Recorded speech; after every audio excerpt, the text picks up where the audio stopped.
말씀은 계속해서 이 요시야 왕 때에 있었던 이 종교 개혁에 대해서 이야기를 해주고 있습니다. 그가 이제 유다 나라를 어떻게 개혁했는가, 이제 그것을 계속해서 일러주고 있는 그런 장면인데요. 이 요시야 왕의 이 종교 개혁은 크게 세 가지로 이루어집니다. 이 요시야 왕을 소개해주고 있는 열왕기하의 본문, 이 본문들을 보면은 크게 세 가지 이야기를 들려주고 있는데, 첫 번째는 언약을 이제 갱신하는 거예요. 하나님께서 주신 말씀을 그가 이제 정성스럽게 이제 하나씩 하나씩 읽어가면서 그 말씀을 회복하는 것이 첫 번째였고요. 그리고 하나님의 말씀을 청종했던 그 언약에 대한 갱신. 자, 그 다음에 이루어진 것은 우상을 타파하는 일이었죠. 우리 바로 앞선 장면, 어제까지 이어졌던 말씀들이 주로 다 그런 이야기였습니다. 바알과 아세라의 목상 신상을 다 깨뜨리고, 그리고 산당을 헐고, 뭐 이런 내용들. 그밖에 뭐 일월 성신을 섬기는 그런 이제 그런 그 우상들, 또 거기에 사용되었던 그릇들, 뭐 이런 것들을 다 이제는 없애고 부수는, 자, 그런 이 일들이 이제 그 요시야 왕이 행했던 일 중에 가장 중요한 일로 기록이 되고 있죠. 그리고 나서 세 번째로 그가 개혁했던 것이 뭐냐면은 유월절에 대한 준수예요. 유월절을 회복합니다. 여러분, 유월절이 언제부터 시작되었던 절기인가 하면은, 우리가 앞서 이제 출애굽기 말씀을 읽어서 이제 이스라엘 역사들을 이제 그간의 큰 그림들을 우리가 그래도 알고 있는 인데요. 그 이제 출애굽하면서 하나님께서 이제 모세를 통해서 명하신 바가 바로 그거죠. 이제는 이 유월절기, 그러니까 이 출애굽을 하면서 이제 당장 이제 떠날 것처럼 떠날 채비를 하고, 그렇게 복장을 하고선 급히 음식을 먹고 하면서 이제는 그렇게 마지막 그 이제 애굽을 탈출하던 날 그렇게 그 의식을 치르라라고 그렇게 하나님 하신 뒤에, 이런 유월절기를 앞으로 계속해서 지켜가라. 이게 무슨 뜻이냐면은, 하나님께서 구원해 주셔서 그 애굽 땅에서 우리를 구원해 주셨기에 오늘의 우리의 삶이 있다라고 하는 것을 늘 기억하라고 하는 것이죠. 우리 오늘의 이 삶이 어떻게 주어졌는가? 하나님이 그 종으로서의 속박으로부터 우리를 구원해 주셨기 때문에 오늘 있다라고 하는 것을 늘 기억하기 위해서 이 유월절기를 항상 영원히 지켜가라. 하나님께서 이미 그렇게 말씀을 해주셨던 거죠. 근데 이제 그게 잘 지켜지지 않았던 거예요. 예. 그런데 오늘 말씀해 보니까는 이제 요시야 왕이, 그가 왕이 된 지 18년째 되었을 때 예루살렘에서 이 유월절을 드디어 지켰다라고 하는 그런 대목이 나옵니다. 그래서 그동안 잘 지켜지지 않았던 유월절기, 그 앞에도 그렇게 돼 있죠. 여러 왕의 시대에 유월절을 지킨 일이 없었다. 근데 요시야 왕이 그것을 했다 말이죠. 그래서 유월절 준수를 이제 다시 회복함으로써 이제 그의 종교 개혁이 이제 마무리가 되는 그런 장면이 오늘 본문의 말씀입니다. 그래서 그 이랬던 요시아에 대해서 하나님께서 어떤 이제 그 평가를 내리셨냐면, 너무 당연한 말씀이죠. 25절에 이렇게 되어 있습니다. 요시아와 같이 마음을 다하며 뜻을 다하며 힘을 다하여 모세의 모든 율법을 따라 여호와께로 돌이킨 왕은 요시아 전에도 없었고 후에도 그와 같은 자가 없었더라. 그러니까 하나님 앞에서 신실히 섰던 그 사람들, 자, 그들 중에 누가 최고였다고 이야기를 해주고 있느냐면은, 지금 여기 이 말씀대로라고 한다면은, 자, 요시야 전에도 그런 사람이 없었고 요시야 이후에도 그런 사람이 없었다. 그러니까 요시야가 최고라고 하는 얘기 아니겠습니까? 예. 그러니까 요시야보다 더 신실했던 사람이 있었는가? 없었다는 거예요. 그가 최고였다라고 하는 이야기를 오늘 성경은 들려주고 있습니다. 여러분, 앞서서 우리 잠깐 약수를 했는데, 요시야가 어떠한 그 왕이었는지를 우리가 생각해 보자면은, 하나님께서 이렇게 말씀하시는 거 마땅하죠. 예. 그런 왕이 또 어디야 있었겠습니까? 이렇게 여러분, 우리가 열왕기서를 통해서 여러 왕들의 그런 역사를, 왕의 역사를 살펴보고 있단 말이죠. 지금까지 이 왕이 한 일로서 이렇게 신실하게 하나님 앞에서 그분이 원하시는 일들을 해냈던 왕이, 그런 이야기들 이렇게나 많이 들려주고 있는 왕이 요시야 말고 또 있었습니까?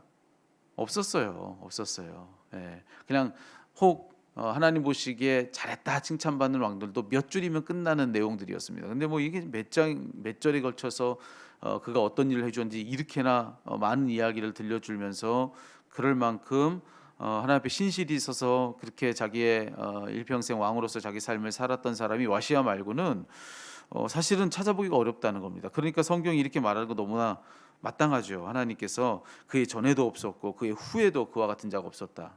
예. 이 말이 정말 그렇다라고 하는 마음이 우리 마음 안에 읽으면서 드는 거 사실입니다. 근데 이상한 게 한 가지가 있어요. 그것은 뭐냐면 요즘 우리가 주일 예배 때 히스기야 이야기를 하고 있지 않습니까? 히스기야. 근데 여러분 하나님께서 히스기야를 두고 말씀하실 때에도 똑같은 말씀을 하세요. 그 이전에도 그와 같은 자가 없었고 그 이후에도 그와 같은 자가 없었다라고 그렇게 말씀하십니다. 그러면은 여러분 조금 이상한 거 아니겠습니까? 그러니까 히스기야는 요시야 전에 있었던 왕이에요. 그렇죠? 근데 요시야 같은 사람이 이전에도 없었다 그랬는데 우리는 하나님께서 이미 일찍이 그와 같은 자가 이전에도 없었고 이후에도 없었다라고 얘기하면서 히스기야를 이렇게 높여 주셨거든요. 예. 근데 여러분 이게 정말 그 이전에도 이와 같은 사람이었고 그 이후에도 이와 같은 사람이 없다. 이 사람이 가장 최고였다라고 하는 이야기인 건데 이게 한 사람에게만 이런 이야기가 있으면 그렇구나. 그 사람이 정말로 하나님께서 정말 귀히 여기셨구나. 근데 이게 똑같은 말을 두 명한테 했을 경우에는 이게 뭔가 조금 우리가 생각할 때는 이거 좀 이상하단 말이죠. 특별히 히스기야한테 분명히 뭐라고 하셨습니까? 너희 이후에 너와 같은 왕이 없었다. 그랬는데 히스기야 말고 요시야를 딱 봤는데 하나님이 또 요시야를 두고서도 너 이전에 너와 같은 자가 없었고 너 이후에 너와 같은 자가 없었어. 그렇게 얘기하시면은 뭔가 이거 좀 말씀이 좀 모순이 아닌가. 이게 좀 뭐가 안 맞지 않는가. 사실은요. 주석서 중에서 이거 가지고서 씨름하고 있는 책들도 있어요. 이게 뭐냐 도대체. 이게 뭔가 잘못된 거 아니냐 이러면서 이거 이야기하는 그런 학자들도 있거든요. 그럴 만큼 이거는 사실은 어느 한 사람에 대해서만 이렇게 얘기했다면 이해가 되는데 두 사람을 두고선 앞서거니 뒤서거니 이렇게 말씀하셨다고 한다면은 이게 좀 이상하지 않는가. 근데 여러분 저는 오히려 이상하다 보여지는 이 말을 히스기야에게만 하셨던가 아니면 요시야에게만 하셨던가 그러면은 이해가 되죠. 예, 그럼 이해가 돼요. 하나 문제될 것도 없어요. 그런데 누군가 최고였다는 말을 앞에서 히스기야도 또 여기 요시야도 그렇게 하면 도대체 누가 최고냔 말이냐 우리 이런 질문들을 가지고 이 말씀을 읽는단 말입니다. 근데 이게 아주 철저하게 우리 수준의 성경 읽기라고 하는 거예요. 하나님의 마음을 좀 헤아려 보자는 거죠. 하나님의 마음을. 여러분 하나님께서 맞습니다. 히스기야를 두고도 네가 최고다 이렇게 말씀해 주셨어요. 근데 여기 요시야를 두고도 그렇게 말씀하세요. 근데 또 성경 전체를 보면은 누가 봐도 다윗이 최고거든요. 또 어떤 면에서는요. 이게 도대체 뭘까? 여러분 여기서 우리는 하나님의 마음을 아는 겁니다. 하나님의 마음. 이게 뭐냐? 한마디로 정리하면 하나님한테는 둘째가 없는 겁니다. 저는 그렇게 이 말씀을 읽었어요. 예. 하나님께는 둘째가 없구나. 하나님께는 다 첫째구나. 다 첫째구나. 예. 이게 여러분 우리 부모로서 자녀들에게 가지는 마음을 헤아려 보면은 이 하나님의 말씀을 이해할 수가 있는데 우리 자녀가 하나만 있는 게 아니라 둘 있고 셋 있고 넷 있고 우리 마음 속에서 그 각각의 한 명의 아이들은 그 아이들에게 있어서 우리들에게 있어서 그 한 명 한 명 아이들은 다 첫째거든요. 그 아이가 두 번째 난 아이든 세 번째 난 아이든 여러분 그 각각이 가지고 있는 이 아이들은요 내 마음에서 언제나 가장 첫 번째를 차지하고 있습니다. 근데 이게 자녀들은 이해 못해요. 자녀들은 누가 최고냐고 물어봅니다. 그리고 자기들끼리 견주면서 내가 보니까 우리 엄마 아빠는 누가 최고인 것 같아. 누가 최고인 것 같아. 따져간단 말이에요. 서로 비교한단 말이죠. 나는 그만큼이 아닌 것 같아. 근데 어디 그러냐는 거죠. 부모의 마음은 그렇지 않습니다. 예. 그 각각이 가지고 있는 고유한 위치는 정말 최고죠, 최고. 이건 견줄 수 없는 최고라고 하는 것입니다. 예. 그 각각의 아이의 인생에 펼쳐지는 정말 그 아이에게 가지는 그 마음은 정말 우주와 같이 정말 그 고유한 무언가를 다 각각 가지고 있다라고 하는 거예요. 그래서 누가 누구를 서로 견주면서 이 아이 때문에 이 아이가 더 높고 낮은 게 아니라 각각이 다 우리 마음속에서 두 번째를 점할 수 없는 다 첫 번째라고 하는 거죠. 첫 번째. 하나님이 그러시지 않겠습니까? 하나님이 여기 이렇게 말씀하실 때에 우리는 야 도대체 누가 더 최고냐, 히스기야가 최고인 거냐, 아니면은 요시야가 최고인 거냐, 아니면 다윗이냐, 뭐 이걸 따져간단 말이죠. 철저히 우리 입장에서는 그렇게 이 말씀을 보면서 그런 고민들을 하지만 여러분 하나님께는 둘째가 없구나. 하나님께는 모든 각각이 다 최고인 거죠.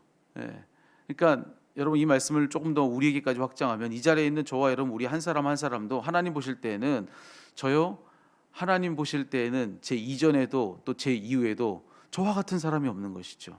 여러분도요.